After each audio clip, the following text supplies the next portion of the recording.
चंद्रशेखर आजाद का जन्म 23 जुलाई 1906 को हुआ था। उनका जन्म स्थान था भावरा गांव, जो आज के मध्य प्रदेश में है।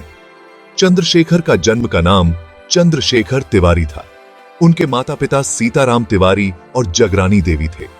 बचपन से ही चंद्रशेखर अपनी दृढ़ इच्छा शक्ति के लिए जाने जाते थे। उन्हें ऐसे खेल खेलना बहुत पसंद था जिनमें एडवेंचर और करेज होता था।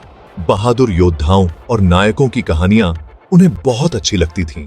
किसे पता था कि यह छोटा सा बच्चा आगे चलकर भारत के सबसे महान क्रांतिकारियों में से एक बनेगा। चंद्रशेखर के माता पिता चाहते थे कि वे एक विद्वान बने। उन्हें संस्कृत की पढ़ाई के लिए काशी विद्यापीठ वाराणसी भेजा गया। उनकी शिक्षा ने उनके विचारों और आदर्शों को आकार देने में महत्वपूर्ण भूमिका निभाई। 20वीं सदी की शुरुआत में भारत आजादी के लिए व्याकुल एक राष्ट्र था। अपनी दमनकारी नीतियों के साथ ब्रिटिश राज ने कई भारतीयों के दिलों में आग लगा दी थी। युवा चंद्रशेखर भी इस बढ़ती भावना से अछूते नहीं थे। 1919 का जलियांवाला बाग हत्याकांड, जहां सैकड़ों निहत्थे भारतीयों को ब्रिटिश सफेद कोट वालों ने बेरहमी से मार डाला था, ने चंद्रशेखर को झकझोर कर रख दिया। यह भयावह घटना उनके जीवन का टर्निंग पॉइंट बन गई। इस हत्याकांड ने उनके भीतर आजादी की एक प्रबल इच्छा को जन्म दिया। वे अब अपने देशवासियों पर हो रहे अत्याचारों के मूक दर्शक नहीं रह सकते थे। चंद्रशेखर ने अपना जीवन भारत को ब्रिटिश शासन से मुक्त कराने के लिए समर्पित करने का फैसला किया। महात्मा गांधी के असहयोग के आह्वान से प्रेरित होकर चंद्रशेखर 15 साल की उम्र में आंदोलन में शामिल हो गए। उन्होंने ब्रिटिश साम्राज्य की ताकत को चुनौती देते हुए विरोध प्रदर्शनों और मोर्चों में सक्रिय रूप से भाग लिया। स्वतंत्रता संग्राम में उनकी भागीदारी किसी से छिपी नहीं थी। ब्रिटिश अधिकारियों ने उन्हें एक खतरे के रूप में देखा और उन्हें गिरफ्तार कर लिया। मुकदमे के दौरान चंद्रशेखर का बहादुर स्पिरिट साफ दिखाई दे रहा था। जब जज ने उनका नाम पूछा तो उन्होंने बड़ी ही हिम्मत के साथ आजाद यानी स्वतंत्र घोषित किया और ब्रिटिश अदालत के अधिकार को मानने से इनकार कर दिया। उसी दिन से वे चंद्रशेखर आजाद के नाम से जाने जाने लगे। भाग 4, हिंदुस्तान सोशलिस्ट रिपब्लिकन एसोसिएशन, आजादी का रास्ता बनाना।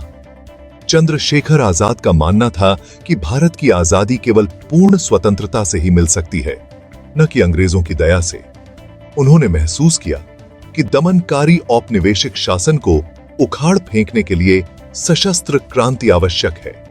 1928 में चंद्रशेखर आजाद ने भगत सिंह, सुखदेव थापर और राजगुरु जैसे अन्य प्रमुख क्रांतिकारियों के साथ मिलकर हिंदुस्तान सोशलिस्ट रिपब्लिकन एसोसिएशन या HSRA का गठन किया। HSRA का उद्देश्य समाजवादी सिद्धांतों पर आधारित एक स्वतंत्र भारत की स्थापना करना था।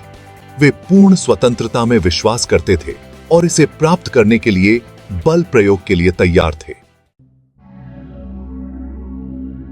भाग 5, काकोरी ट्रेन एक्शन, आजादी के लिए एक साहसिक प्रहार। चंद्रशेखर आजाद के नेतृत्व में HSRA ने ब्रिटिश सरकार के खिलाफ कई साहसिक कार्य करने की योजना बनाई। 1925 में काकोरी ट्रेन डकैती उनका सबसे प्रसिद्ध कारक था। क्रांतिकारियों ने लखनऊ के एक छोटे से शहर काकोरी के पास सरकारी खजाने की धनराशि ले जा रही एक ट्रेन को रोक दिया। उन्होंने अपने क्रांतिकारी गतिविधियों को फंड करने के लिए पैसे लूट लिए। काकोरी ट्रेन एक्शन ने पूरे देश में तहलका मचा दिया, जिससे ब्रिटिश शासन के खिलाफ एक शक्तिशाली बयान सामने आया। भाग 6, प्रतिशोध की गूंज, असेंबली बम विस्फोट। 1929 में चंद्रशेखर आजाद ने भगत सिंह और बटुकेश्वर दत्त के साथ ब्रिटिश शासन की नींव हिला देने के लिए एक साहसिक योजना बनाई। उन्होंने दिल्ली में सेंट्रल लेजिस्लेटिव असेंबली को बम से उड़ाने का फैसला किया।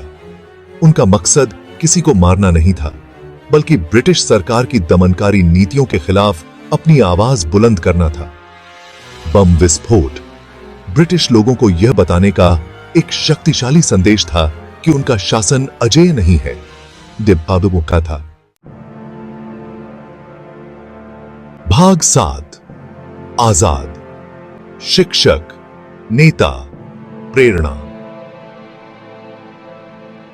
चंद्रशेखर आजाद सिर्फ एक क्रांतिकारी ही नहीं थे, वे एक कुशल संगठनकर्ता, एक कुशल रणनीतिकार और एक प्रेरक नेता थे।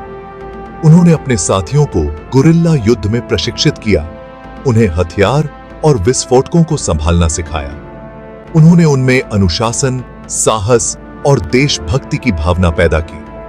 आजाद ने गुप्त रूप से जीवन जिया और ब्रिटिश पुलिस से एक कदम आगे रहते हुए हमेशा एक छिपने की जगह से दूसरी जगह जाते रहे। वे भेष बदलने में माहिर थे और उनके पास मुखबिरों का एक नेटवर्क था जो उन्हें अधिकारियों की गतिविधियों के बारे में जानकारी देते रहते थे। अगर आपको यह कहानी पसंद आए तो वीडियो को लाइक जरूर करें और हमारे चैनल को सब्सक्राइब करना न भूलें। आपके एक लाइक और सब्सक्राइब से हमें और भी कहानियां आप तक पहुंचाने की प्रेरणा मिलती है।